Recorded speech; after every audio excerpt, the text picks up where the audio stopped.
어느 날 계주성의 하급 관리였던 양웅은 장보라는 군졸이 이끄는 패거리와 싸움이 붙는다. 양웅이 혼자서 장보 패거리에게 몰리고 있을 때 나무찜을 지고 가던 석수가 끼어들어 양웅을 도와준다. 석수는 금능건강부 사람으로 장사미천을 날려먹고 계주에 주저앉아 나무꾼으로 입에 풀칠을 하고 살았다. 석수의 도움으로 장보 패거리를 물리친 양웅은 그 일을 계기로 석수와 의형제를 맺게 된다. 석수보다 나이가 1살 많았던 양웅이 형이 되고 석수가 아우가 됐다. 양웅은 남자답고 시원스러운 성격의 석수가 마음에 들었다. 양웅에게는 방교운이라는 아내와 그의 장인 방공이 있었다. 양웅의 장인 방공은 원래 푸줏간을 하던 사람이었는데 늙어서 장사를 그만두고 양웅이 집에서 얹혀 살고 있었다. 마침 석수의 집도 푸줏간을 했던지라 석수도 고기 다룰 줄을 알았다. 양웅의 집 뒤에는 작은 골목이 나 있었다. 그 골목 쪽으로 빈방 딸린 빈터가 있었는데 석수를 좋게 본 방공이 거기다 푸줏간을 다시 열어 석수에게 맡겼다. 고단하게 나무를 해다 팔면서 살아가는 것에 지쳐있던 석수는 방공의 말에 따라 푸줏간 일을 맡기로 하고 양웅의 집으로 들어간다. 그렇게 시간은 흘러 방공과 석수가 푸줏간을 연 지도 2달이 지난 초겨울이었다. 석수가 옆 고을로 돼지를 사러 갔다가 사흘 만에 돌아와 보니 푸줏간이 깨끗이 비워져 있었다. 알고 보니 양웅의 아내인 방교운은 양웅과 재혼한 사이였다. 전 남편인 왕합사랑 2년 전에 사별하고 과부로 있다가 1년 전에 양웅을 만난 것이다. 오늘은 그 왕합사의 기일이었다. 방공과 방교운은 이틀간 가게 문을 닫고 왕합사의 기일을 맞아 제사를 지냈다. 다음날 보은사 스님을 불러 불공을 드리기 위해서 푸줏간의 고기들을 모두 치워둔 것이었다. 불공을 드리는 날 양웅이 석수를 불러 자신이 당직이라 집에 들어오지 못하니 석수더러 불공 드리는 것을 좀 도와주라고 부탁했다. 정말로 당직이라서라기보다는 아내의 전남편을 위한 불공을 드리는 자리에 있기가 어색해서인 듯했다. 석수는 그런 양웅의 기분을 헤아려 걱정하지 말라고 답했다. 한참을 있으니 한 젊은 스님이 집으로 찾아왔다. 그 스님은 방공을 아버님이라고 칭할 정도로 방공과 친해 보였다. 그리고 위층에 있던 방교운이 아래층으로 내려오면서 그 젊은 스님에게 오빠라고 불렀다. 방교운은 상복도 입지 않고 열분화장까지 하고는 웃음을 띠며 그 젊은 스님을 맞았다. 이 젊은 스님은 바느질집을 하다가 출가한 배우애라는 사람이었다. 배우애의 스승이 방공과 친해서 방공을 의부로 모시게 되었다고 한다. 그리고 방교운보다 나이가 2살 많아 그를 오빠라고 부르게 됐다고 했다. 석수는 눈치가 아주 빠른 사람이었다. 방교운이 배우애와의 관계를 설명하는데 그 말투에서 전해지는 느낌이 예사롭지 않아 보였다. 석수는 잠자코 뒷짐을 지고 방교운이 하는 모양새를 살폈다. 그런데 방교운을 대하는 배우애의 태도도 뭔가 예사롭지 않아 보였다. 배우애는 보은사의 수륙당이라는 사당을 새로 지었는데 방교운더러 와서 불공을 드리면 좋을 것 같다고 했다. 배우애의 말에 방교운은 돌아가신 어머니께 불공을 드리겠다고 했다. 얼핏 들으면 이상할 것도 없었으나 석수에게는 어쩐지 마뜩자는 느낌이 들었다. 제사가 끝나고 제밥을 먹는 중에도 배우애는 연신 방교운에게 눈길을 보내며 음탕한 웃음을 흘렸다. 방교운도 그런 배우애의 시선에 애교 섞인 웃음으로 화답했다. 밤도 깊어지고 해서 방공은 배우애가 데려온 시중 드는 중들에게 시주돈을 나눠준 뒤 자러 들어갔다. 좀 있다가 석수도 배가 아프다는 핑계를 대고 판자벽 뒤로 자러 갔다. 석수가 자리를 뜨자 다시 불경을 올리는 제가 이어졌다. 그렇게 시간이 지나 삼경이 되자 중들도 피곤한지 지쳐갔다. 하지만 배우애만은 밤이 깊어갈수록 정신이 맑아지는 듯했다. 그때 방교운이 배우애에게 다가가 아침에 방공에게 사리금을 받을 때 어머니 불경 올리는 일을 잊지 말고 말해달라고 애교 섞인 말을 했다.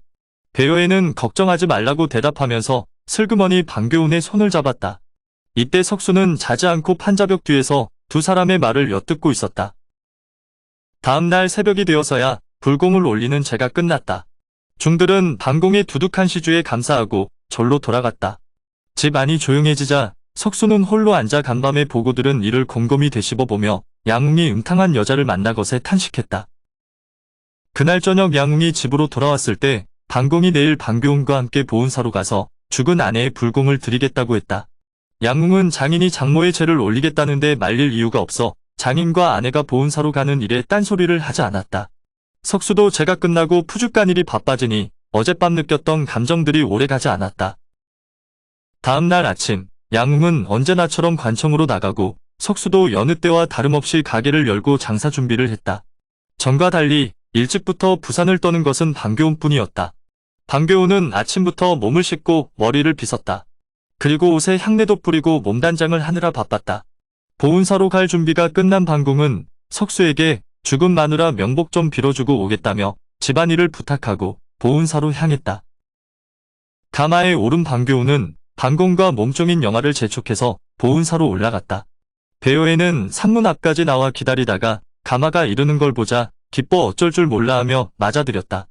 배호에가 인사를 마치고 방공 일행을 수륙당으로 이끌었다. 수륙당 안에는 향과 촉대가 켜진 가운데 여러 스님들이 연부를 하고 있었다. 방교훈은 거기서 건성으로 죽은 어미를 위한 불공을 드렸다. 제가 끝나자 스님들이 모두 제밥을 먹으러 수륙당을 나갔다. 그러자 배호에가 방공과 방교훈에게 자기 방에 가서 차나 한 잔 들자고 권했다. 배호의 방은 절에 있는 방들 중에서도 가장 으슥한 곳에 있었다. 거기서 차를 마시던 방공은 배호회와 방교훈이 주고받는 말과 태도가 어딘가 마음에 걸렸다. 방공이 이만 가야겠다고 산통을 깨고 나서자 당황한 배호회가 이왕 왔으니 국수라도 한 그릇 하고 가라며 잡았다. 그러고는 방공의 의사를 확인도 안 하고 밖에 있는 시중 드는 중들에게 상을 올리라고 소리쳤다. 마치 미리 준비라도 해놓은 듯이 잠깐 동안에 탁자 위로 먹음직한 요리들이 차려졌다.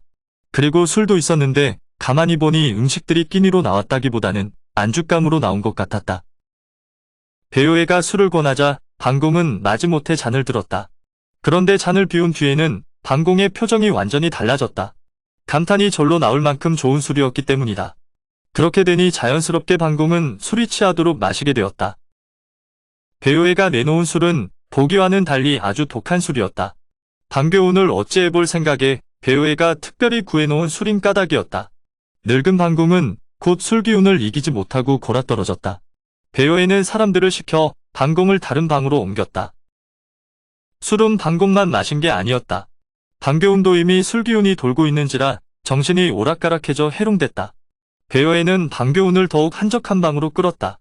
방교훈이 해롱거리며 따라 나서자 배호회는 방교훈을 누각위에 있는 자기 침방으로 데려갔다. 역시 미리 준비해둬서 그런지 방 안은 깔끔하게 치워져 있었다. 이미 몸이 달아오를 대로 달아오른 배호회와 방교훈은 밤새도록 침상 위를 뒹굴며 운우지정을 나눴다. 몇 차례 격정적 시간을 보낸 두 사람은 서로 비스듬히 껴안고 누웠다. 이미 색정이 눈이 뒤집힌 두 사람은 앞으로에 대해 생각하다 방교훈이 좋은 꾀 하나를 냈다. 양웅은 한 달에 20알은 당직을 했다. 그러니 몸종인 영아만 자기 편으로 만들면 두 사람이 만나는 데는 크게 어려움이 없을 것이라 했다. 방교훈은 배호에게 밤마다 방교윤 집 뒷문을 살피라고 했다. 양웅이 집에 없는 날에는 향탁을 문 밖에 내놓고 향을 사르게 하겠다는 것이었다. 그럼 마음 놓고 집으로 들어와 자기와 밤새도록 즐길 수 있다고 했다. 그리고 둘 다 늦잠을 자다가 들킬 수도 있으니 동량 중 하나를 시켜 오경쯤 뒷문 앞에서 크게 목탁을 치며 소리 높여 연불하게 하라고 했다. 그러면 들키지 않고 빠져나갈 수 있을 것이라고 했다. 아침이 밝아 배호에는 방교훈 일행을 보내고 자기를 도와줄 동량중을 찾았다. 그렇게 해서 찾은 사람이 호두타라는 중이었다. 호두타는 매일 새벽 저작거리로 나가 목탁을 크게 두드려 날이 밝은 걸 알리고 연불로 사람들에게 부처 섬기기를 권하다가 아침이면 약간의 공양미를 거두어 거처로 돌아오곤 했다. 배호에는 호두타에게 술 몇 잔을 대접하고 은자까지 주었다. 그리고 나중에 돈을 들여 도첩을 사서 호두타를 정식 스님이 되도록 해주겠다고 했다. 그렇게 배호에는 호두타를 자기 편으로 끌어들였다. 배호에가 호두타를 자기 편으로 끌어들였듯이 방교훈도 자기 몸종인 영아에게 놀이개와 돈을 주고 자기 편을 만들어 놨다. 그리 되자 양웅이 당직인 날에는 영아가 뒷문 쪽으로 향탁을 내놓았다. 그러면 저녁 무렵 저작거리로 내려온 호두타가 배호에게 그 사실을 알려줬다. 날이 저물자 방교훈은 몸단장의 옷까지 갈아입고 새서방이 오기를 기다렸다. 그러면 초경 무렵에서 머리에 두건을 푹 눌러 쓴 배호애가 뒷문으로 숨어들었다. 배호애는 몸이 달아 기다리는 방교훈을 와락 끌어안고 그날 밤을 마음껏 즐겼다. 그리고 오경이 되어 호두타가 골목에 와서 목탁을 두드리고 소리 높여 연부를 외우면 배호애는 두건을 덮어쓰고 뒷문을 통해 으슥한 골목길로 바람같이 사라졌다. 그날을 시작으로 양웅이 당직으로 집을 비우기만 하면 배호애는 어김없이 방교훈의 방으로 숨어들어 밤새도록 요란하게 놀아났다. 집안에 방공이 있었으나 늙은이라 초저녁부터 잠자리에 들었다. 그렇게 두 사람의 꿈 같은 한 달이 흘러갔다. 그러나 꼬리가 길면 밟히는 법이다. 매일 아침 5경쯤에 잠에서 깨면 전에 듣지 못하던 목탁 소리와 연불 소리가 나는 것을 석수가 이상하게 여기기 시작하면서부터였다. 왜냐면 뒷문이 있는 쪽 골목은 막다른 골목인데 동량중이 매일 아침 목탁을 두들기고 연불을 외우는 것이 수상해졌기 때문이다. 그래서 석수는 그 동량중을 한번 살펴보기로 했다. 때는 섣달 중순이었다. 그날도 5경쯤에 목탁을 두드리며 그 골목으로 들어서는 동량중을 석수가 가만히 몸을 일으켜 문을 열고 뒷문 쪽을 훔쳐보았다. 그런데 웬 두건 쓴 사람이 집안에서 빠져나와 동량중과 함께 사라지는 것이었다. 그리고 그들이 나간 뒤에 영아가 뒷문을 닫아거는 소리가 들렸다. 비로소 석수는 모든 걸 알아차렸다. 눈치 빠른 석수는 더 듣고 보지 않아도 무슨 일이 벌어지고 있는지 훤하게 보였다. 석수는 날이 밝기를 기다렸다가 양웅이 집으로 돌아오기 전에 중간에 만나서 알고 있는 모든 것을 알려주었다. 석수의 말을 들은 양웅은 당장 그들을 요절내겠다고 화를 냈다. 하지만 석수는 그런 양웅을 말렸다. 석수는 양웅에게 오늘 밤은 평소처럼 보내고 내일 밤에 당직이라고 핑계를 대고 집을 나오라고 했다. 그리고 3경쯤 돌아와 대문을 두드리면 그 못된 중놈이 틀림없이 뒷문으로 달아나려 할 것이라고 했다. 그럼 그때 뒷문 근처에 숨어있던 석수가 나와 그 중놈을 잡아다 바치겠다고 했다. 화가 머리끝까지 뻗친 양웅이었지만 석수의 말을 못 알아들을 정도는 아니었다. 양웅이 그렇게 하겠다고 하자 석수는 다시 한번 오늘 밤에는 집에 돌아와서 절대 쓸데없는 소리를 하면 안 된다고 신신당부했다. 그런데 그때였다. 지방관리인 우후 4사람이 술집을 들어와 양웅을 찾았다. 지연이 잔치를 열었는데 양웅을 찾는다는 것이었다. 양웅은 일단 지연이 찾는다는 말에 관청으로 갔다. 거기서 양웅은 지연이 내리는 술을 받아 마셨다.